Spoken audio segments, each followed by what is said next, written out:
A todos, un cordial saludo, agradeciendo la presencia de todos ustedes. Mil gracias al doctor Francisco Flores, a la doctora Mayeli Prada, por supuesto al doctor Héctor Romero y a todos los distinguidos colegas y amigos que están conectados para acompañarlos en una presentación correspondiente al posgrado de cuidado intensivo de la Universidad de Rosario en el área de terapia pediátrica intensiva.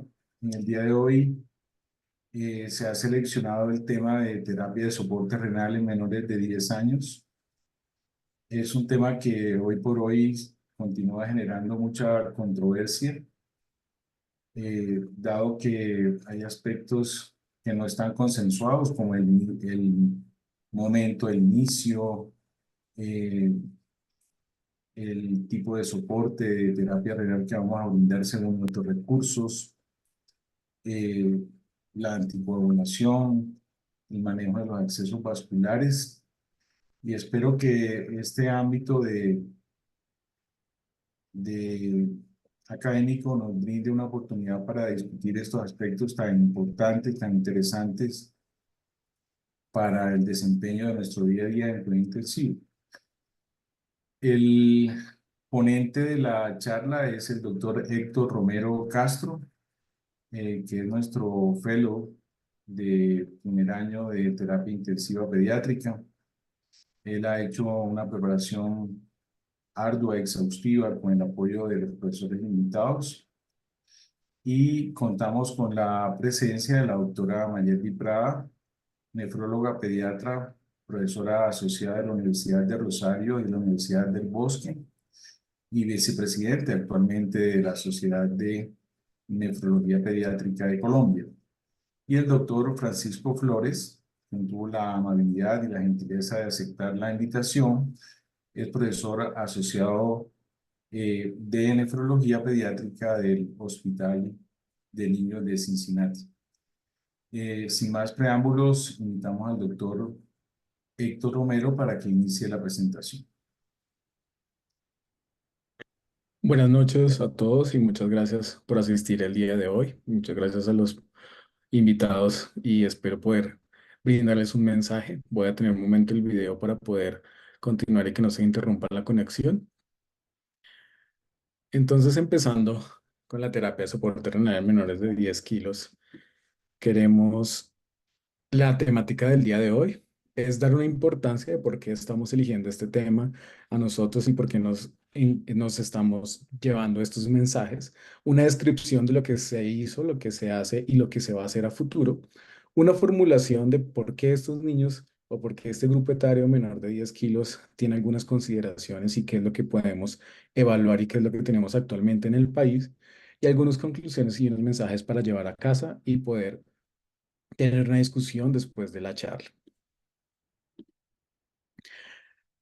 Para la importancia en el Nature Reviews del 2020 a nivel mundial, existían 697 millones de niños con enfermedad renal crónica.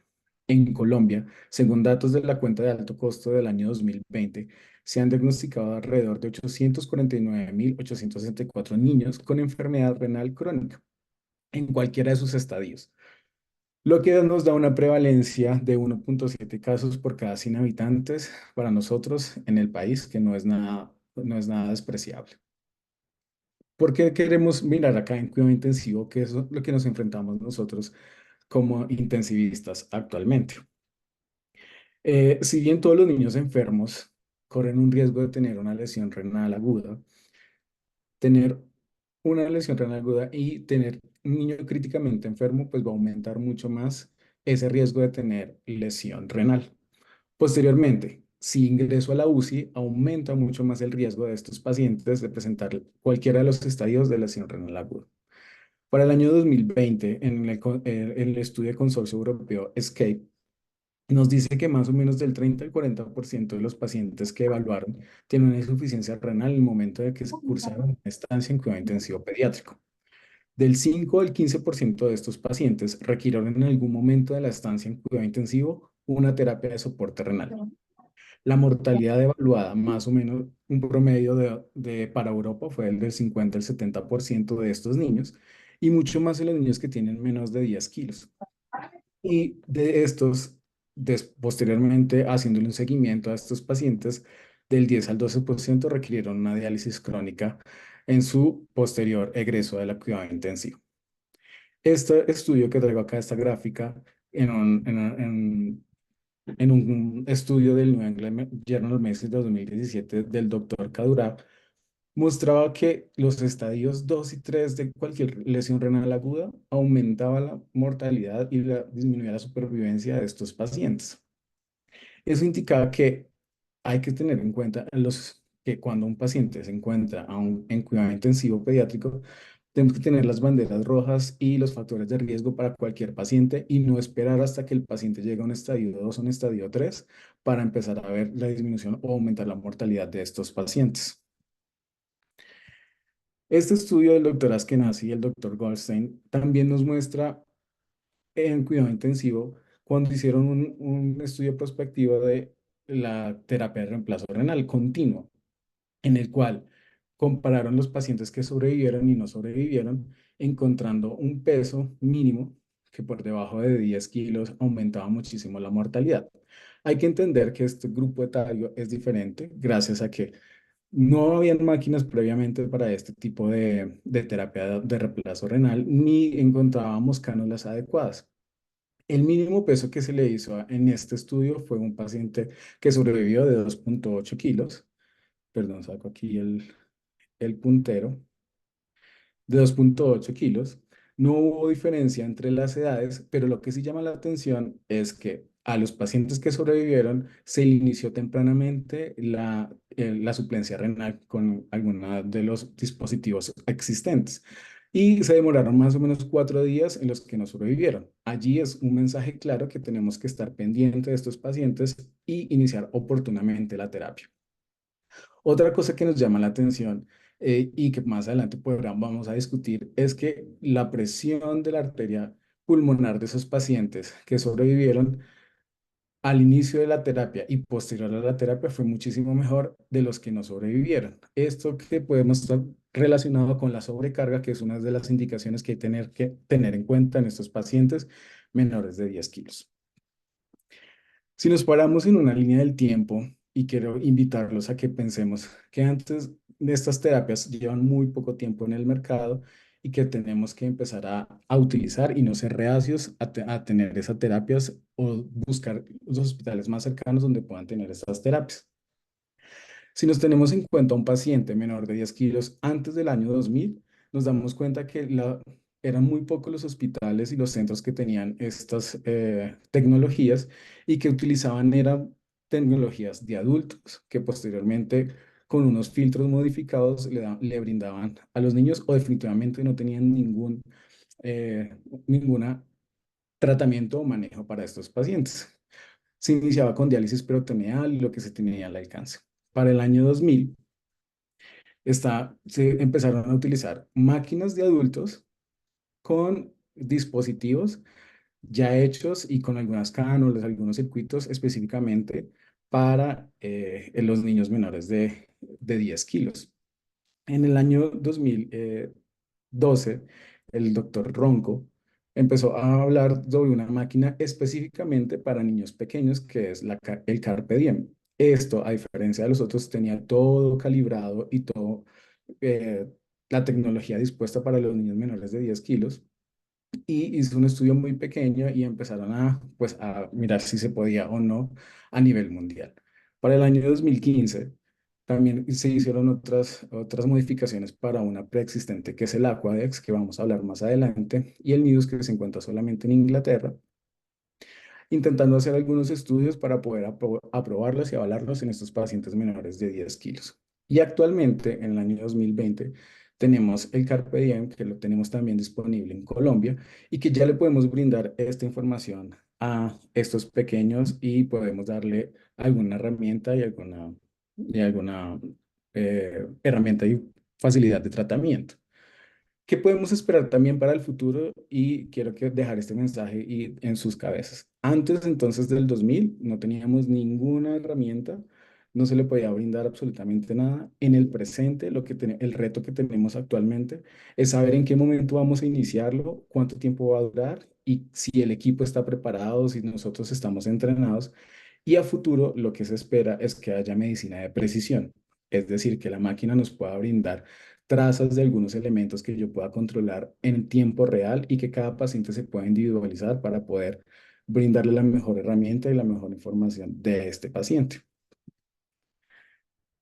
Cuando vemos la elección de una máquina modificada de adultos versus una máquina específicamente para niños pequeños, aquí hay un artículo que fue de Goldstein, quien retomó una cohorte que ya tuvo previamente entre el año 2007 y en el año 2010, donde evaluaron con el PrismaFlex HF20 para pacientes muy pequeños, los comparó en una regresión multilineal donde contra una cohorte evaluada en menores de 10 kilos, cerca de los 5 kilos, con Carpe Diem, que ya es una máquina específicamente para estos pacientes, encontrando que la supervivencia fue mucho mayor en el estudio de Carpe Diem, más o menos 33 de frente al 21, a 21 con un índice P de 0,01. Y esto nos tiene que volver a dejar el mensaje de que es mucho mejor las máquinas específicas para el paciente que se encuentra en menores de 10 kilos. Sin embargo, tener en cuenta que si no tenemos la disponibilidad, la mejor máquina es la que podemos usar y la que sabemos utilizar. Este artículo del doctor Fernández Sarmiento, profesor de la Universidad de La Sabana, nos invita también a mirar cuáles son los objetivos terapéuticos que tenemos en estos pacientes. Cuando queremos remover fluidos, cuando queremos eliminar alguna de las sustancias o queremos eliminar electrolitos. Pero lo que queremos mostrar aquí no es tanto cuál va a utilizar, que en estos menores de 10 kilos, cualquiera, ya sea por una técnica de difusión o una técnica de convección, al ser una molécula pequeña, cualquiera de las dos nos puede utilizar y nos puede servir para lo mismo. Lo que sí queremos es que hay que pensar que hoy en día la terapia lenta continua es en menores de 10 kilos. Antes era la excepción, hoy debería ser la regla, que no debemos tener en cuenta que la terapia, no negarle la terapia al paciente y que si no la tenemos disponible, buscar la forma de poder remitir a centros donde se cuente con este tipo de terapias para evitar que el paciente tenga peores desenlaces y que tenga una mejor supervivencia. Cuando hablamos entonces ya de por qué estamos hablando de esta terapia en estos pacientes, también vamos a ver cuáles son las indicaciones y acá queremos detenernos en llamar la atención en que la sobrecarga hídrica antes se hablaba de un 20%, actualmente algunas guías, algunas instituciones hablan sobre el 10%.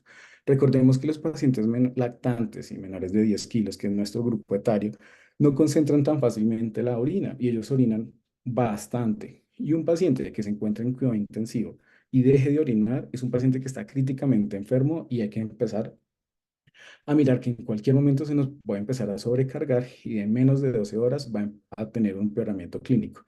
Entonces hay que tener en cuenta esto.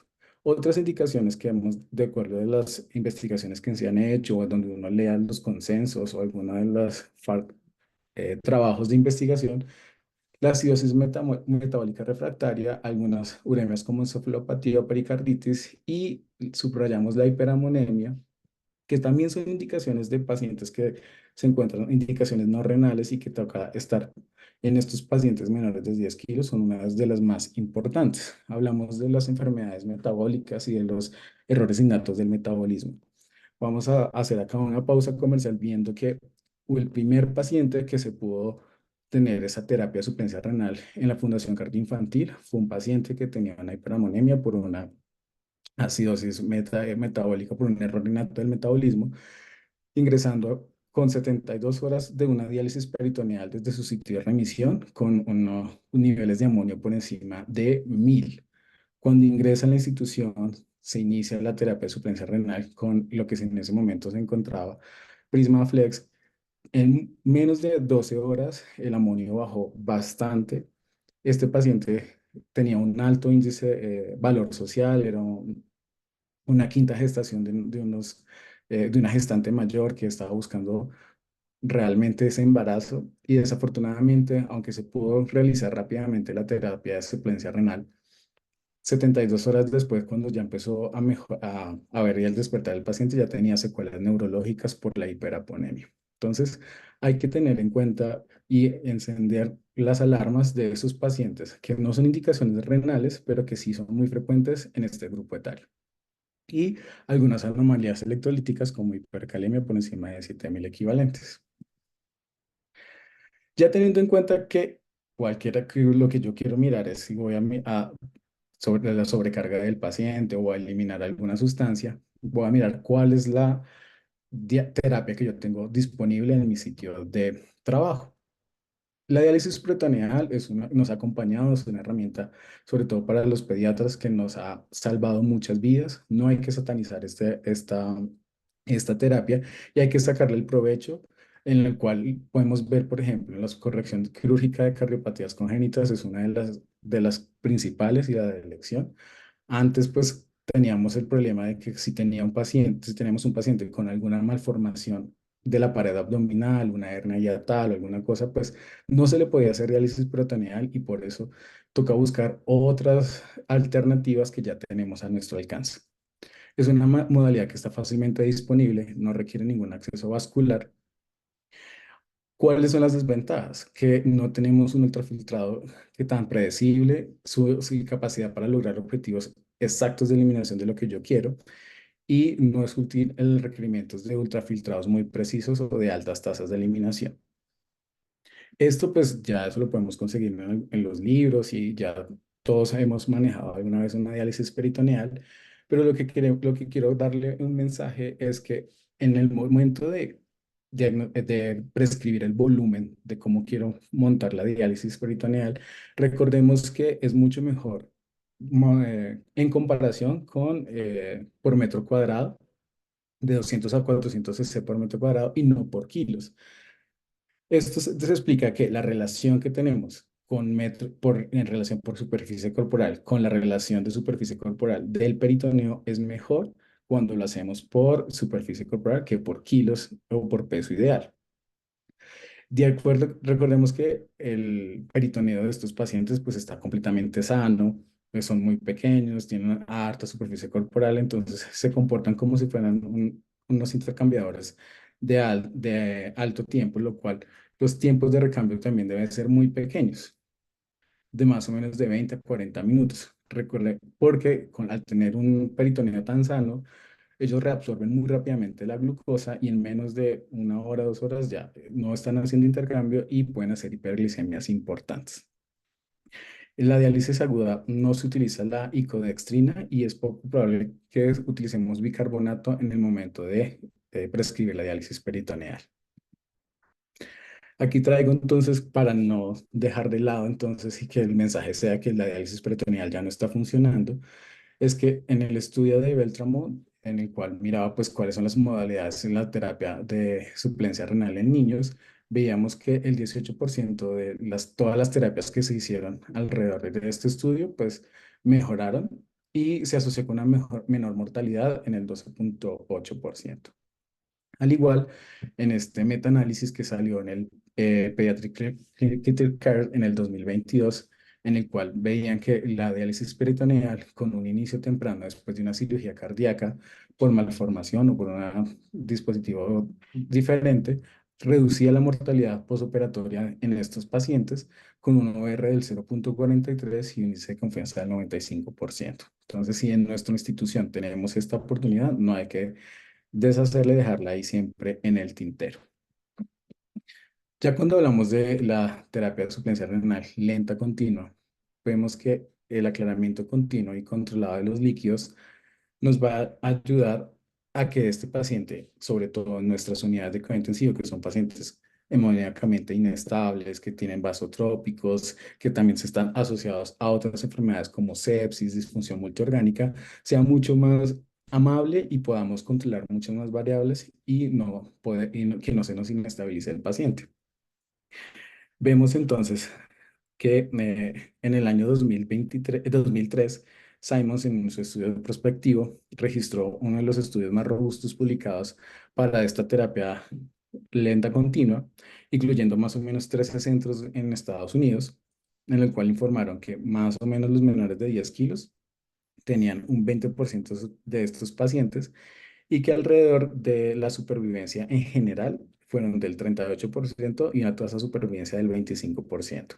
Recordemos que antes de que iniciaran todas estas terapias, la supervivencia de los pacientes menores de 10 kilos era el 0%, era muy, muy, muy baja. Cuando empezaron a hacer los estudios y a manejar mucho más fácil y en las instituciones tener este tipo de dispositivos, la supervivencia de sus pacientes. Sin embargo, cuando estamos en un cuidado intensivo y tenemos y vemos las indicaciones de por qué estamos montando una terapia de suplencia renal, en el cual es un paciente séptico, un paciente con disfunción multiorgánica, pues tenemos que tener en cuenta que su mortalidad es alta, pero que estamos impactando en algo y que podríamos disminuir la mortalidad cuando podemos ofrecerle este tipo de terapias. ¿Qué indicaciones tiene cuando miramos ya la terapia como tal? Pues volvemos a mirar la sobrecarga hídrica, la uremia. Cuando tenemos una tasa de filtración glomerular menor de 15 y una falla de crecimiento, son más indicaciones crónicas, pero los trastornos hidroelectrolíticos y la acidosis metabólica severa asociada, por ejemplo, a sepsis, es una de las que tenemos que tener en cuenta y tenemos que abrir la ventana terapéutica. En shock séptico, por ejemplo, también se ha visto la utilización de para barrer citoquinas y poder manejar el estado hiperinflamatorio que tienen algunos pacientes con sepsis. ¿Qué ventajas tiene? Pues ya habíamos hablado que tiene una menor inestabilidad hemodinámica en esos pacientes críticamente enfermos, tiene un mejor control de electrolitos, permite, por ejemplo, promover mayor la nutrición en estos pacientes y empezar una terapia enteral dietaria mucho más rápida y que se recupera rápidamente la nefrona, lo que hace que se recupere la función renal mucho más rápida y oportunamente. ¿Qué consideraciones tienen estos pacientes menores de 10 kilos cuando hablamos de esta terapia? Pues que el flujo sanguíneo, vamos a ver que tiene un catéter de menor calibre, por eso su flujo sanguíneo va a ser un poco menor. Depende de qué, de la máquina con la cual vamos a considerar o cuál tenemos disponibilidad. Por ejemplo, si tenemos el Carpe Diem, tenemos que el mínimo flujo que se puede colocar es de 2 mililitros por minuto, versus si utilizamos un Prisma Flex con un filtro HF20, sería de 30 mililitros. Entonces, hay que tener en cuenta que la máquina Carpe Diem tiene un mínimo flujo mucho más acorde. Los hemofiltros, pues como ya habíamos hablado, dependiendo de la máquina y algunos necesitan o no cebado, como lo vamos a ver. Y la anticoagulación, pues siempre está el riesgo de toxicidad por citrato y eso pues depende también de la inmadurez hepática que tienen estos pacientes menores de 10 kilos que pueden aumentar ese riesgo de toxicidad y es algo que hay que tener en cuenta en el momento de pensar con cuál anticoagulante voy a empezar. Cuando hablamos de los accesos vasculares, normalmente vemos que lo que queremos es que sean mucho más pequeños, pero al tener algo mucho más pequeño, pues podemos generar aumento de las resistencias o cuando son realmente muy largos, también tenemos que en esos pacientes el flujo va a ser mucho más, tener más resistencia y puede tener problemas en el momento de la iniciación de la terapia. Lo que queremos garantizar con un catéter vascular adecuado es que haya una baja resistencia durante el intercambio de flujos. Cuando vamos a colocar la ubicación del catéter, lo ideal siempre es colocarlo en la vena yugular derecha. Y cuando hablamos, por ejemplo, en los pacientes neonatos, que su sitio es femoral, hay que tener en cuenta que tiene un pobre flujo sanguíneo y va a tener problemas en el momento de iniciar la terapia. Los catéteres hemorrágicos más pequeños en esos pacientes, pues puede ser ese French cuando hablamos, miramos en la literatura. En Colombia actualmente encontramos uno de 6.5 French que lo distribuye la marca Yolin. Este es un acceso vascular transitorio, puede estar recto o curvo. Se han descrito menores traumovasculares, menor riesgo de trombosis, ya que es adecuado para estos pacientes con unas venas muy pequeñas. Y pues tiene menor riesgo de trombosis y adhesión porque ya no tienen un flujo tan turbulento al tener un tamaño adecuado. Cuando tenemos esos catéteres tan pequeños, siempre hay que evaluar el flujo hacia el circuito cuál es la dosis de la diálisis efectiva que hay que tener en cuenta para que la máquina no se haya trombos o que o que no vaya a funcionar adecuadamente, y cuál es la vida útil del circuito. Cuando tenemos un paciente menos de 5 kilos, lo ideal es tener un acceso monolumen, pero tiene las complicaciones de que al hacer un catéter tan pequeño y algunos tan largos, pues eso aumenta la resistencia, puede que disminuya la presión transmembrana y termina en coagulación del filtro. Entonces hay que tener esto en cuenta. En este estudio del doctor Bushind, en el que salió en el Forum Pediatric en el 2021, se daban cuenta que los catéteres por encima de 8 French no tenían, y que estaban coagulados con citrato, no tenían tantos efectos adversos y que podían ser adecuados para la terapia de suplencia renal. En cuanto al flujo, hay que tener en cuenta que dependiendo de la máquina vamos a tener el Carpe Diem, otra vez con un flujo mínimo de 2, máximo de 50 mililitros por minuto, y las otras que vamos utilizando tienen un flujo un poco más alto. Sin embargo, pueden llegar también a tener el mismo máximo de flujos dependiendo de la máquina que yo pueda disponer.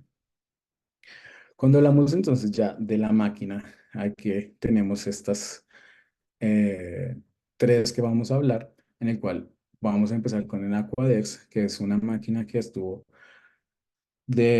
inicialmente para adultos. Se utilizaba mucho en pacientes que tienen insuficiencia cardíaca congestiva, ya que esto maneja muchos grandes volúmenes. En poco tiempo se pueden sacar más o menos 500 de ultrafiltrado en entre 2 y 3 horas. Entonces esos pacientes con insuficiencia cardíaca congestiva les iba muy bien. Y posteriormente, en el año 2020, intentaron con pacientes pediátricos menores de 20 kilos. Esto dio grandes ventajas. Por el momento solo tiene para hacer con terapia convectiva. Estos permiten un catéter mucho más pequeño, incluso mira, 3 y 4 con un monolumen. No los tenemos disponibles por el momento en Colombia. Y 6 French tunelizados, que es muy, muy bueno. Son anticoagulaciones con heparina. Puede tener una terapia continua hasta por 72 horas. Tenemos estas dos modalidades, y siempre hay que tener alertas de seguimientos de peso y umbrales de esto. Entonces, esto es una máquina de adultos que fue modificada para estos pacientes menores de 10 kilos. Esta hay que nombrarla, no la encontramos disponible en Colombia, pero si en algún momento puede llegar, pues hay que tener en cuenta que ya existe la tecnología. Es NIDUS. Es muy buena porque no maneja grandes volúmenes extracorpóreos. Realmente funcionan como con unas jeringas que se ven aquí, si ustedes ven acá, que manejan volúmenes muy pequeños y que hacen en contracorriente y el manejo de la convección y la difusión con volúmenes muy pequeños, y eso no genera que haya estabilidad adecuada. Mantiene un control volumétrico preciso y se puede utilizar de manera continua. Se anticoagula con heparina o solución heparinizada, y sus alicuotas son muy pequeños. Por el momento no se encuentra aprobada en Estados Unidos y solo se encuentra en algunos sitios de Inglaterra y del Reino Unido. La que sí tenemos disponible y podemos utilizar, y algunos centros donde sitios de remisión podemos utilizarlos, es el Carpe Diem. Está autorizada para niños entre 2,5 y 10 kilos. Tiene alta precisión de el ultrafiltrado. Tiene las modalidades de difusión y convección. Facilita el uso de catéteres mucho más pequeños. Su sistema es automático, y tiene una retroalimentación continua. Si ven aquí, parece una balanza, donde están las soluciones dializantes, y eso permite que haya una precisión más concreta el peso corporal que vamos a eliminar, y nunca lo va a superar por encima de los 30 gramos en 24 horas. Además, que solo permite que se coloque se pueda, una pérdida total máxima de peso de 2.000 gramos.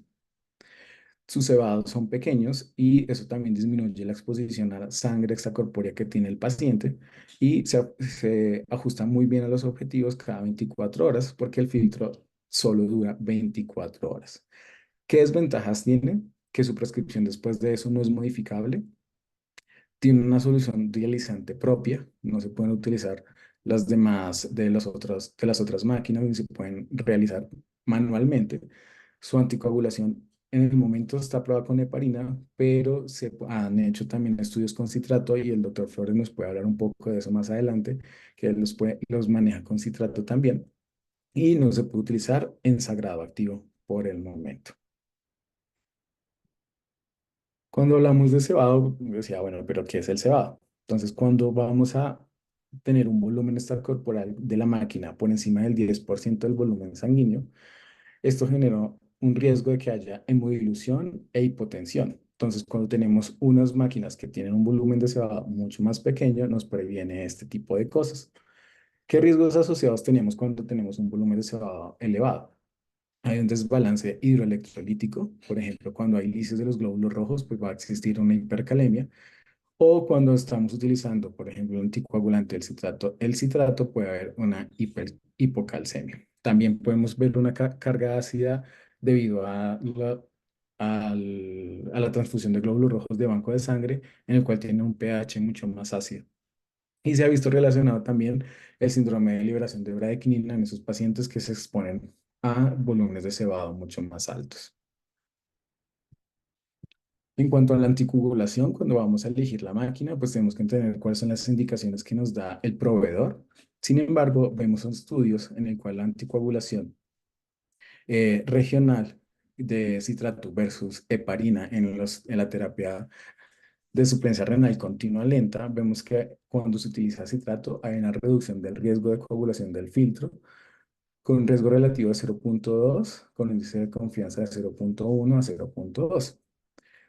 ¿Qué pasa con esto? Que esa anticoagulación pues, no está disponible en todas las instituciones, que hay que tener en cuenta que la heparina es mucho más barata y que si en ese momento pues, podemos mirar cuál vamos a utilizar, pues depende también de la disponibilidad que tengamos en nuestra institución.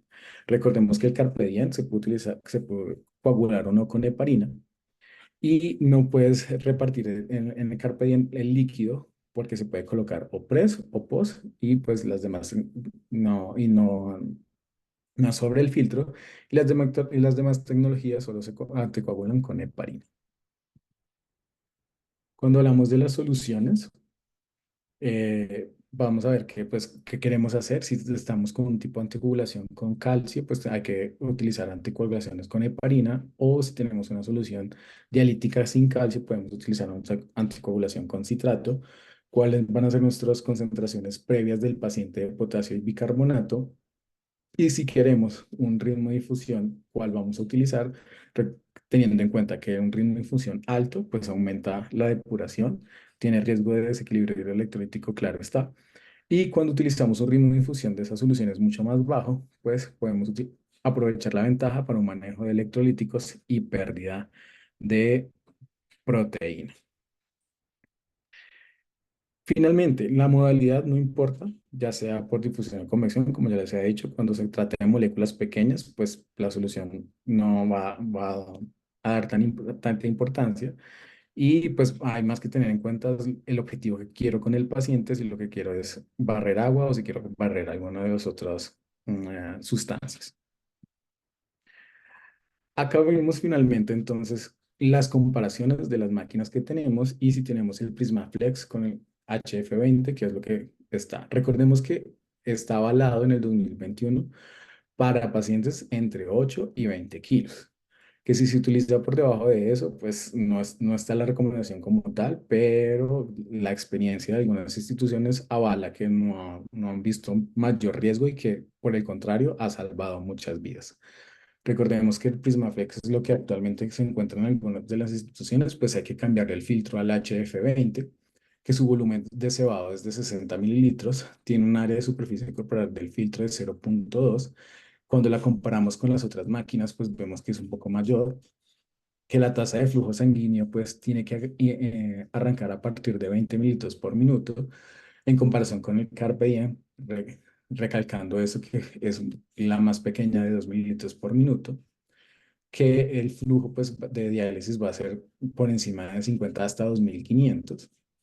Es ultrafiltrado máximo que podemos utilizar en este filtro es más o menos de 500 mililitros hora en incrementos de 5 mililitros y que la anticoagulación en este sí podemos utilizar heparina o citrato y que las cuatro modalidades la podemos utilizar.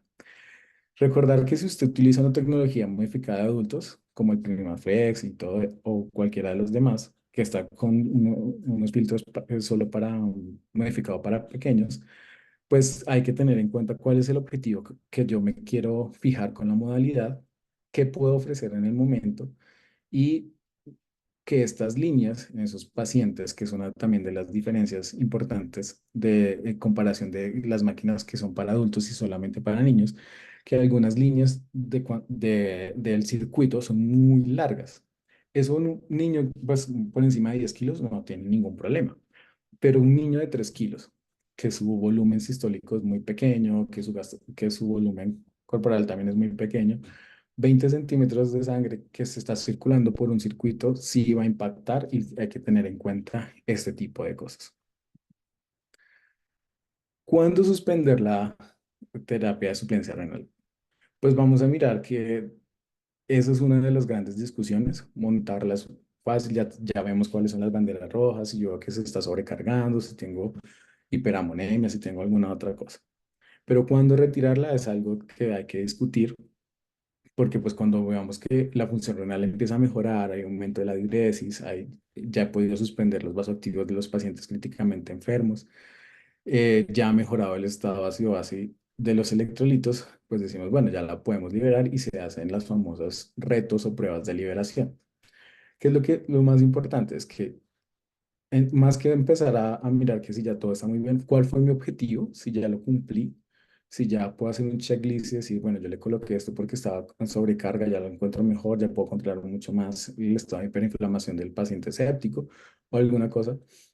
Y siempre como equipo es importante apoyarnos, tanto con nefrólogos como con intensivistas y con todos para decir, bueno, ya cumplimos los objetivos, es momento de suspender la terapia, retándolo o no. Finalmente, y como conclusión, después de esta breve y enfocándonos en los mensajes de menores de 10 kilos, las terapias de soporte renal es una terapia eficaz, está disponible, no hay que negarle a los pacientes este tipo de cosas, se puede buscar en sitios de Colombia, en las instituciones que cuenten con esta tecnología y podamos brindarle la mejor atención a los pacientes. Siempre el mejor método ante un paciente que está grave, críticamente enfermo, es el que yo tengo disponible. Si tengo diálisis peritoneal, inícielo. Si tiene una máquina de adultos, si le puedo conseguir un filtro para pequeños, esta es la mejor y yo empiezo a mirar cómo funciona, pero no perder el tiempo valioso de esos pacientes. Un inicio oportuno en la terapia de soporte renal puede mejorar los resultados, como vimos, impactando la supervivencia y posteriormente cómo va a egresar el paciente del cuidado intensivo.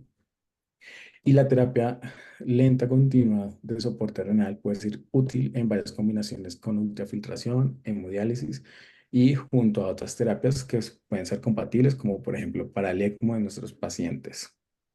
Espero les hubiera agradado los mensajes. Esto era más que todo dándonos en cuenta que estos pacientes menores de 10 kilos, aunque ya tienen aumentada su mortalidad, ya tenemos una herramienta como brindarle para mejorar la supervivencia y que no nos dé miedo utilizar estas nuevas tecnologías.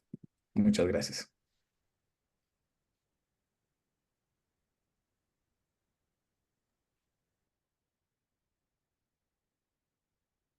Muchas gracias al doctor Romero por su intervención y por su revisión. Obviamente esto es un preámbulo para escuchar los comentarios de nuestros invitados y por supuesto para responder las preguntas de todos los colegas que se han conectado a esta conferencia. Eh, yo quisiera aprovechar la presencia de la doctora Mayerly y el doctor Flores para escuchar cuál es la semblanza o cuál ha sido la experiencia de ellos con el uso de recursos como el Cartedien. Nosotros hemos tenido oportunidad de utilizarlo en nuestra unidad me parece un recurso invaluable, pero claramente estamos apenas eh, acumulando experiencia y nos parece que es muy eficaz, pero al mismo tiempo es supremamente delicada a la hora de, la, de los resultados, del balance hídrico, de las metas en cuanto al ultrafiltrado. Y es una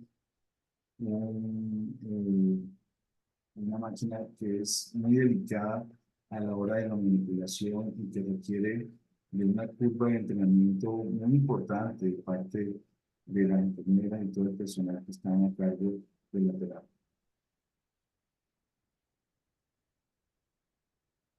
No sé si Manuel y el doctor Flores.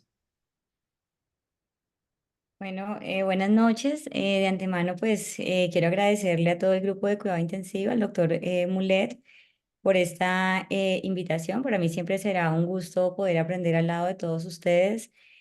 Y también es un gusto aún mayor sabiendo que hoy está invitado el doctor Flores, de quien también los nefrólogos pediatras hemos aprendido gracias a sus aportes en Muchas nuestras gracias. reuniones académicas. Gracias, doctor, y para mí es un gusto volverlo a ver. Igualmente. Eh, Bueno, pues yo quisiera iniciar comentando una infidencia. Yo recuerdo hace aproximadamente 12 años cuando estaba haciendo mi fellow de nefrología pediátrica y tuve que hacer mi seminario acerca de terapias de sustitución renal en recién nacidos. Y recuerdo que después de leer el tema y lo que había en cuanto a evidencia y la tecnología disponible, se me ocurrió que el mejor título de la charla era en ese momento Terapias de sustitución renal en recién nacidos, un tópico huérfano, porque realmente fue como lo percibí en ese momento, en la medida en que cuando empecé a analizar la literatura disponible y las tecnologías que estaban aún en desarrollo y aún no avaladas universalmente, como lo es, por ejemplo, Carpe Diem, Aquadex, bueno, Nidus, aún no tengo conocimiento de que esté avalada. Sentía que había pues mucho vacío en el conocimiento y que de alguna manera los menores de 10 kilos y los recién nacidos eran un tópico huérfano porque finalmente constituían un reto muy importante dentro del grupo de pacientes pediátricos críticamente enfermos que requerían terapia de sustitución renal.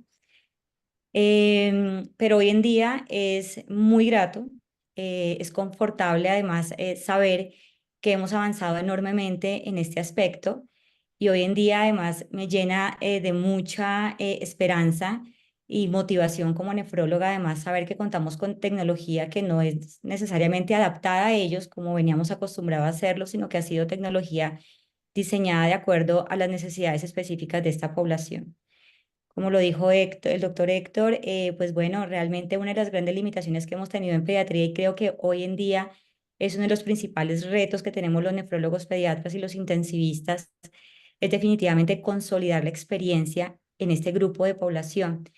Nosotros sabemos que prácticamente lo único que tenemos grande hasta el momento, hasta que no se publiquen los resultados de WeRock, que es la gran serie europea de resultados de terapias de sustitución renal en niños pequeños, que esperamos pronto se pueda publicar. Lo único que tenemos hasta el momento es lo que se publicó en el 2007, como lo mencionó el doctor, en cuanto al registro prospectivo pediátrico que apenas incluía alrededor de 344 pacientes.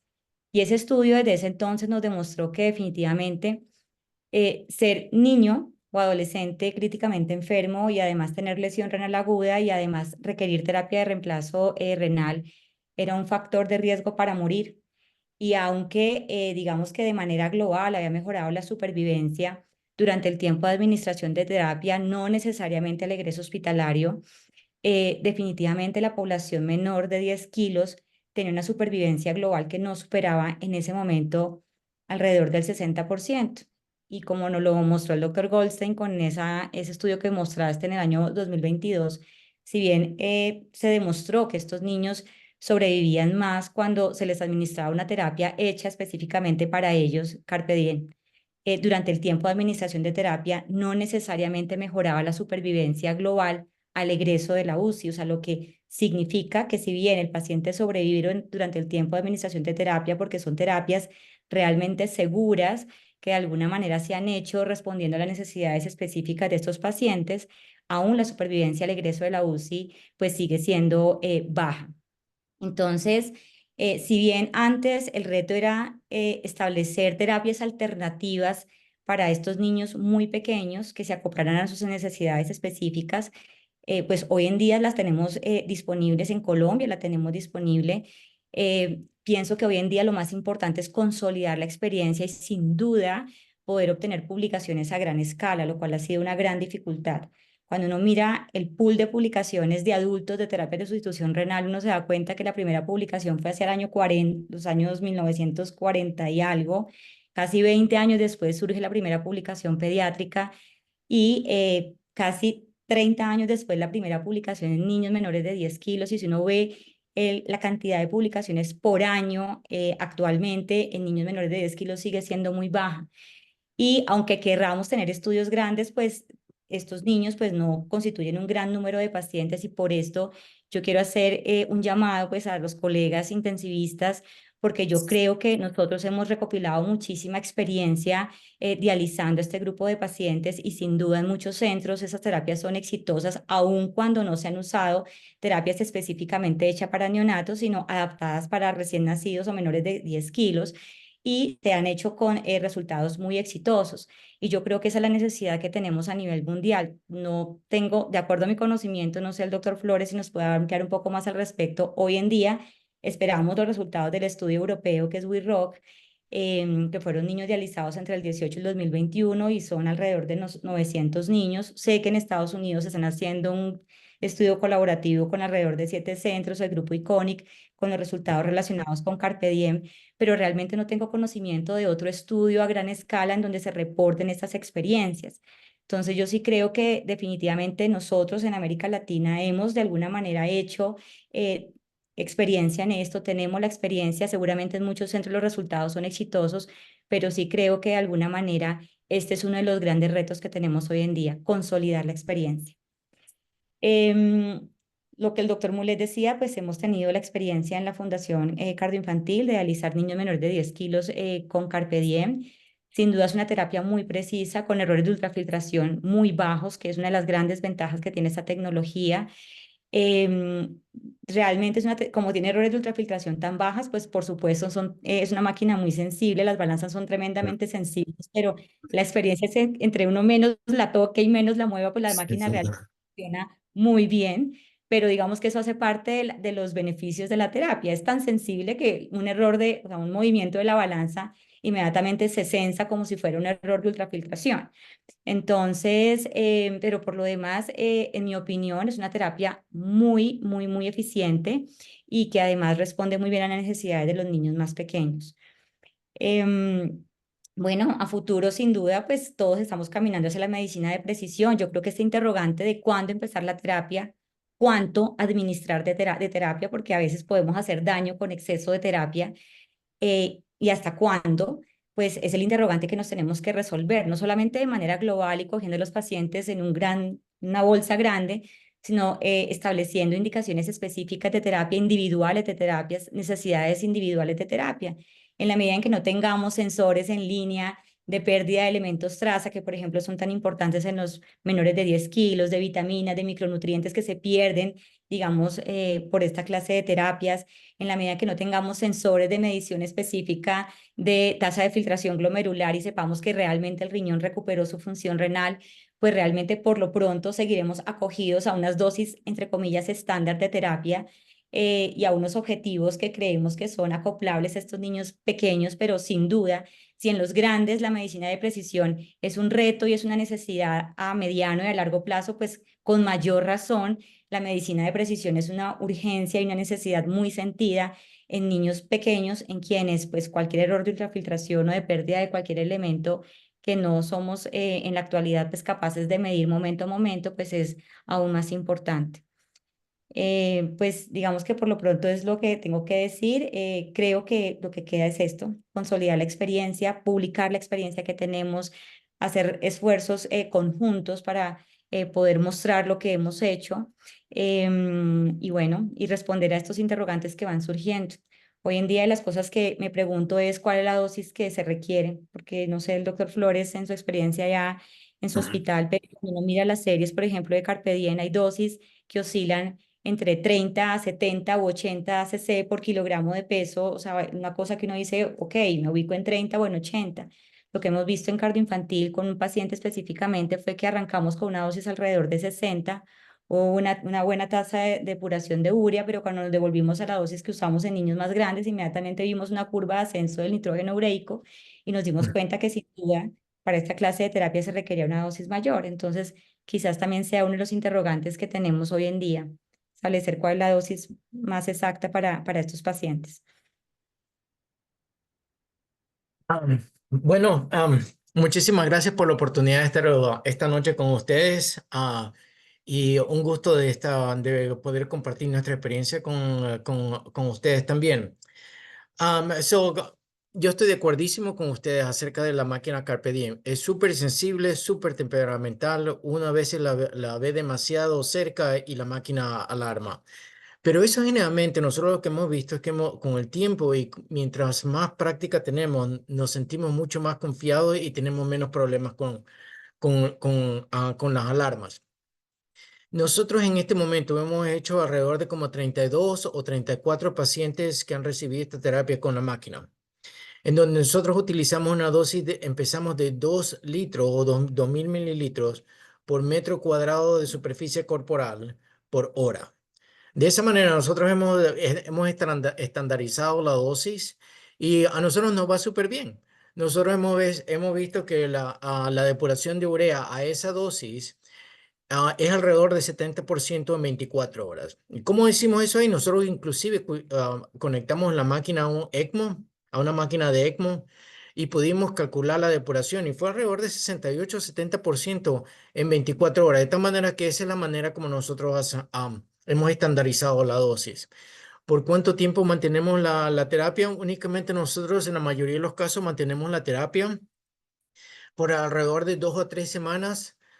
Y entonces, para entonces, el catete de diálisis peritoneal ya ha cicatrizado bien, de tal manera que podemos la transición a diálisis peritoneal. Ustedes están súper, está en lo correcto diciendo que la máquina únicamente ha sido aprobada para anticoagulación con heparina. Sin embargo, nosotros hemos podido utilizar citrato también, porque a veces tenemos pacientes, por ejemplo, que tienen una hemorragia intraventricular que no podemos anticoagularlo, o que están coagulopáticos, en donde no podemos anticoagularlos, en donde a veces, por ejemplo, a pesar de tener unos niveles adecuados de anticoagulación, el catete y el filtro continúan tapándose, de tal manera que hay pérdidas del filtro y hay pérdida de sangre. Entonces, en esos pacientes nosotros utilizamos citrato y hemos tenido muy buena experiencia con esos pacientes.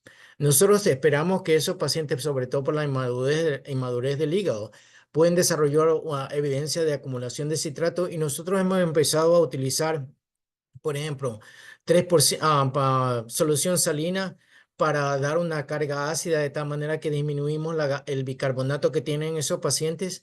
A veces aumentamos la dosis de terapia reemplazo de 2 litros a 3 litros por área de superficie corporal. Lastimosamente, ojalá que no suene muy mal, pero la concentración de bicarbonato en la solución del Carpe Diem es 32 miligramos, de tal manera que todos esos niños van a desarrollar alguna evidencia de alcalosis metabólica. De tal manera que nosotros sabemos que generalmente en 24 o 48 horas tenemos que ajustar la terapia y la cantidad de solución salina que tenemos que dar a esos niños para que no tengan un bicarbonato muy alto.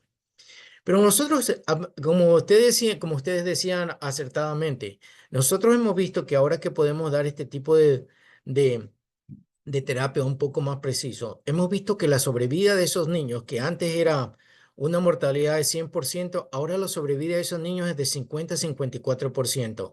De tal manera que nosotros hemos visto que esos niños pueden salir de la unidad de cuidados intensivos neonatales a recibir diálisis peritoneal por 2 a 3 semanas en el piso y de ahí ya se van a la casa. Generalmente nuestro tiempo de diálisis peritoneal o desde el nacimiento del niño hasta cuando se va a la casa, en la mayoría de los casos es 6 meses. Antes esos niños o no salían de la unidad de cuidados intensivos neonatales o a veces estaban 9 meses, 12 meses en el hospital antes que puedan recibir diálisis peritoneal. De tal manera que nosotros estamos súper entusiasmados porque hemos podido aprender, y es verdad, ustedes tienen toda la razón. Hay una curva de aprendizaje que a veces es un poco dolorosa, pero cuando nosotros utilizamos la máquina muy frecuentemente, empezamos a ver que no solamente los tratantes, pero las enfermeras se ponen más al tanto de las necesidades que tiene el niño y más al tanto de cómo manejar este tipo de máquinas. Desde el punto de vista de historia, antes de nosotros poder utilizar esta máquina, nosotros utilizamos también la máquina Aquadex. No solamente para remover fluido, pero nosotros podíamos dar terapia de convección, en donde a través de una bomba de infusión que estaba conectada a prefiltro, nosotros administrábamos una solución de reemplazo prefiltro, de tal manera que hacíamos CBBH. Y con eso nosotros veíamos que a la dosis que nosotros podíamos infundir, nosotros podíamos reducir la urea en alrededor de 30% en 8 horas. ¿Es perfecta? No. ¿Es suficientemente para mantener unos niveles de urea adecuados hasta cuando el catéter está puesto? Por supuesto que sí. Y podemos manejar los volúmenes adecuadamente. Como decía el doctor Romero Castro, es verdad, esa máquina fue inicialmente creada para pacientes adultos únicamente para sacar fluido en esos pacientes que tenían una insuficiencia cardíaca congestiva y siempre tenían sobrecarga de volumen. La máquina es tan precisa que nosotros podemos remover en esos adultos a veces hasta 500 mililitros por hora. De tal manera que nosotros podíamos controlar el volumen y el manejo de la sobrecarga, siempre y cuando no necesitábamos una depuración mucho más alta, porque esa máquina lastimosamente no va a poder proveer esa depuración tan alta que nosotros necesitamos. Por ejemplo, en un paciente que viene, un niñito que nace y tiene sobrecarga de volumen y tiene una urea de 100, probablemente no va a ser tan eficiente como un carperdin, por ejemplo. Nosotros utilizamos, como ustedes decían, hemos aprendido a utilizar máquinas de adultos y niños muy pequeños.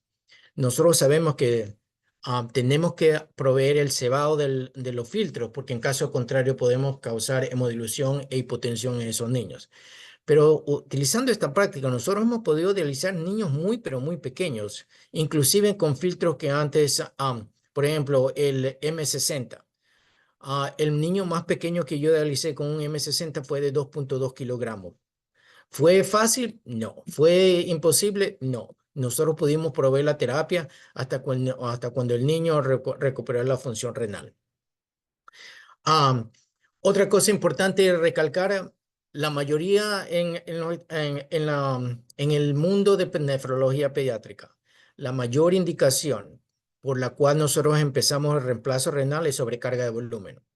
Y en unas recientes publicaciones que nosotros hemos podido sacar con el doctor Goldstein, nosotros hemos encontrado que la mayoría de los niños, cuando desarrollan sobrecarga de reemplazo renal, lo hacen en las primeras 24 horas después de haber sido admitidos a los cuidados intensivos pediátricos.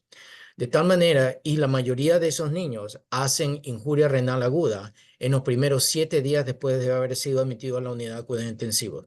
De tal manera que en esos niños que nosotros vemos que el volumen urinario empieza a disminuir y la creatinina empieza a aumentar, nosotros sabemos que es cuestión de tiempo cuando vamos a empezar la terapia de reemplazo renal. Realmente no hay necesidad de esperar 4 o 7 días para tomar la decisión, porque eso significa que vamos a aumentar el riesgo de mortalidad en esos niños, sobre todo cuando estamos utilizando sobrecarga de fluido como un indicador cuando tenemos que iniciar la terapia. Oye, me he explayado. ¿Qué otras preguntas tiene? ¿Hay otras preguntas? Bueno, en términos de hiperamonemia, lo que lo que ustedes decían es súper importante recalcar la necesidad de que que ustedes condensen los centros hospitalarios que están especializados en manejar este tipo de niños. ¿Por qué? Porque el tiempo es oro en esos niños. Nosotros sabemos que si los niveles de amonio son súper elevados y se mantienen por más de 24, 48, 72 horas, el resultado neurológico de esos niños es muy pobre. Muchos de ellos no sobreviven y si sobreviven, tienen un deterioro neurológico terrible. De tal manera que es importantísimo que en esos niños, cuando han sido diagnosticados con hiperamonemia, independiente de la causa, esos niños tienen que ser dializados agresivamente. La manera como muchos centros manejan esto de aquí es dando diálisis intermitente a alto volumen para disminuir los niveles de amonio por debajo de 200 y de ahí lo mantienen en una terapia de reemplazo renal continuo hasta que el cóctel metabólico está funcionando. Muchos centros como nuestro centro, por ejemplo, nosotros empezamos con terapia de reemplazo renal continuo de entrada, pero nosotros utilizamos dosis súper altas de 8 litros por área de superficie corporal por hora.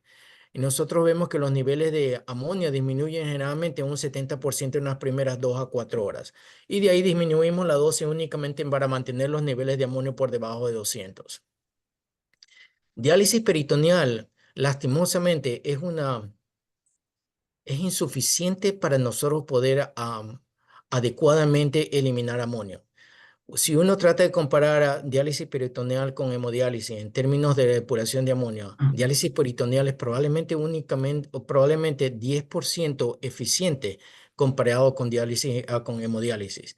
De tal manera, si estamos en un centro en donde no podemos hacer hemodiálisis por cualquier razón, es preferible hacer los arreglos para que ese niño sea transferido, como decía la doctora Prada, a un centro que es especializado que puede proveer este tipo de terapia mucho más agresivo.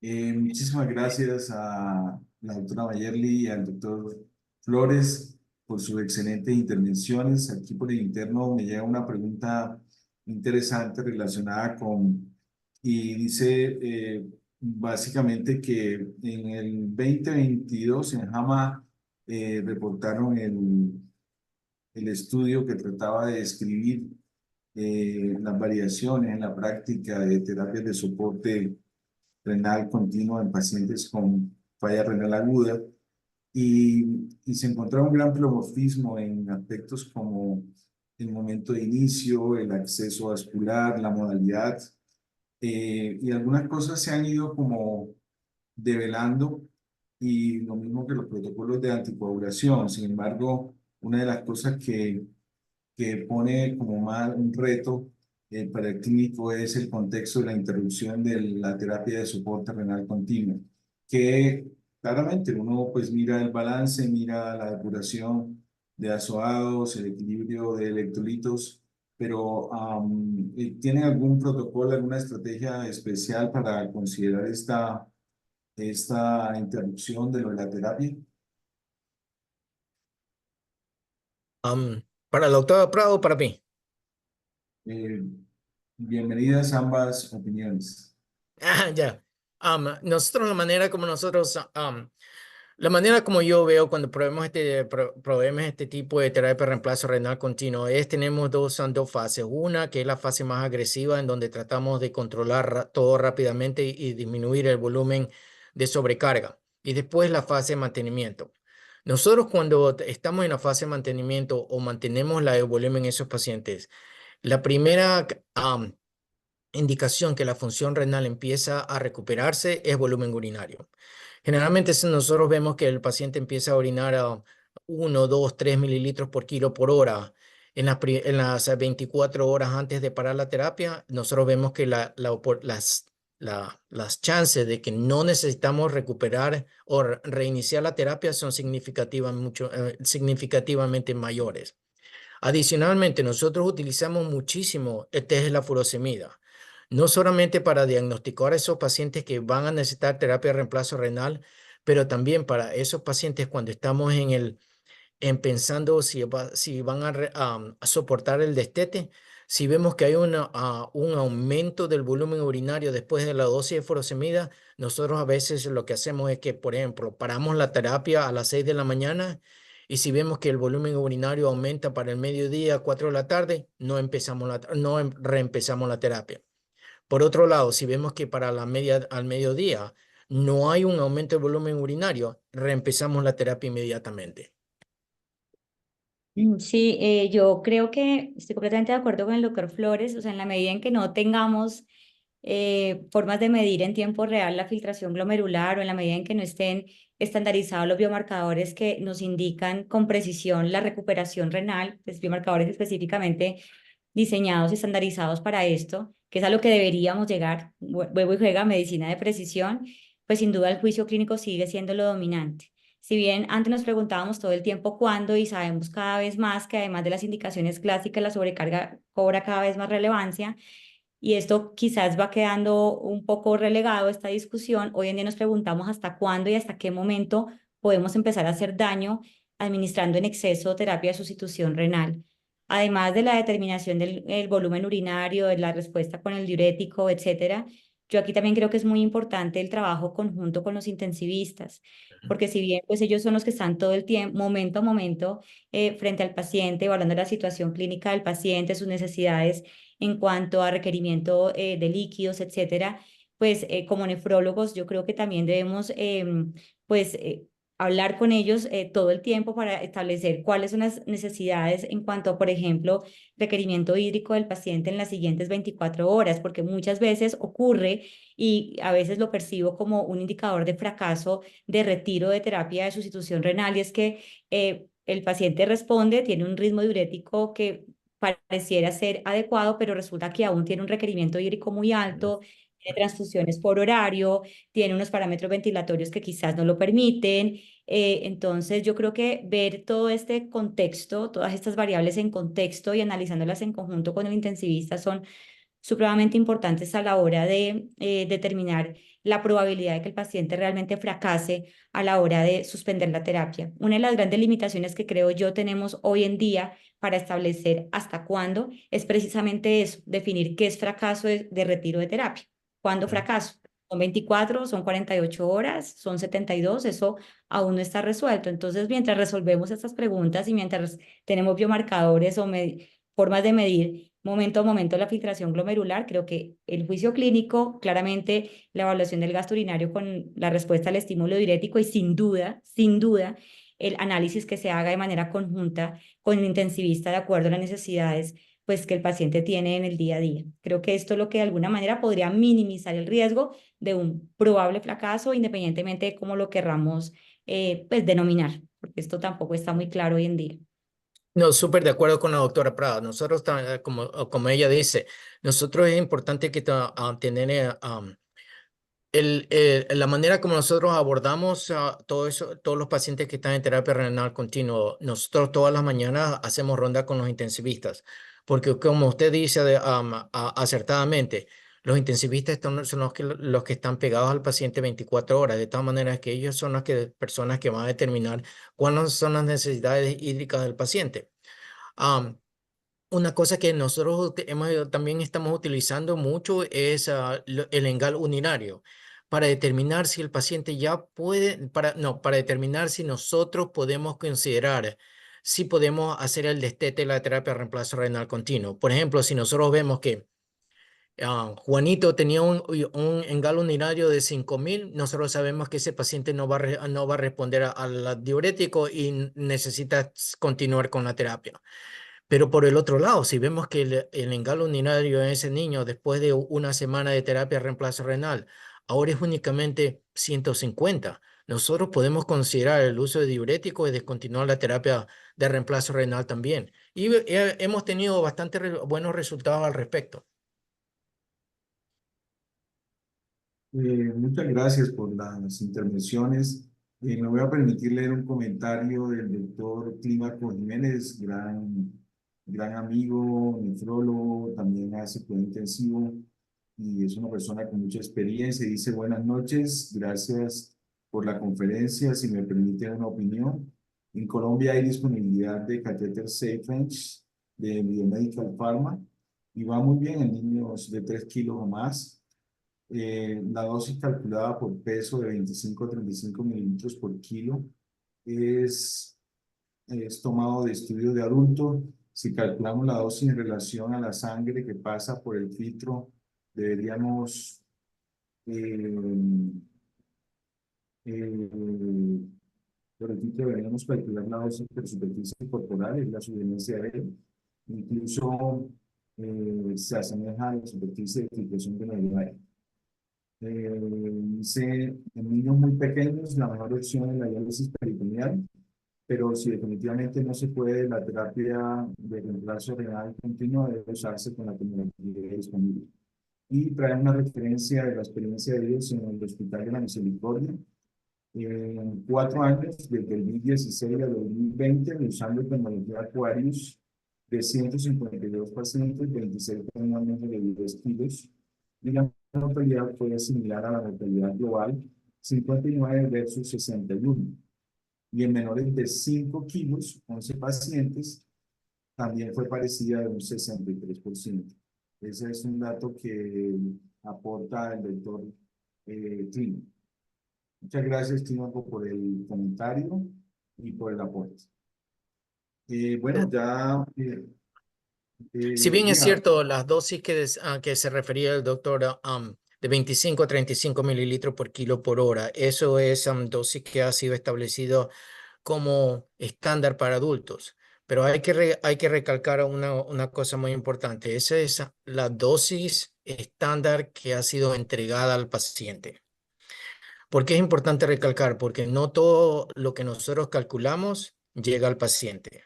Porque nosotros sabemos que, por ejemplo, la mayoría de los casos, porque la dosis no ha sido entregada, es porque los filtros se coagulan, el catéter no está funcionando bien, el chico tiene que ir a una tomografía del cráneo porque piensa que tiene un sangrado intracraneal o va al quirófano. Nosotros sabemos que, sobre todo en los adultos, alrededor del 7 a 15% de la dosis que es calculada no ha sido entregada. Por eso es que generalmente es mejor calcular la dosis alrededor de 30 a 35 mililitros por kilo por hora para prevenir una dosis insuficiente en esos pacientes por la frecuencia de pérdidas de filtros. muchas gracias, muy amable por todas las intervenciones. Yo quiero agradecer, para ya cerrando la reunión por motivos de tiempo, el esfuerzo que hizo el doctor Romero por preparar un tema que es muy interesante, pero realmente complejo y muy especializado. Por supuesto, quiero dar un agradecimiento muy especial a la doctora María Prada y al doctor Francisco, quienes nos han acompañado y nos han enriquecido con su experiencia, y a todos ustedes que se conectaron para participar en este ámbito académico. Les deseo una buena noche y un buen descanso. Muchas gracias. Muchísimas gracias, que tenga buenas noches. Muy amable. Javier, muchas gracias. Un abrazo. Gracias, doctor. Buenas noches para todos. Gracias, doctor Flores. Encantado, gusto verla. Cuídese. Doctor. Hasta luego.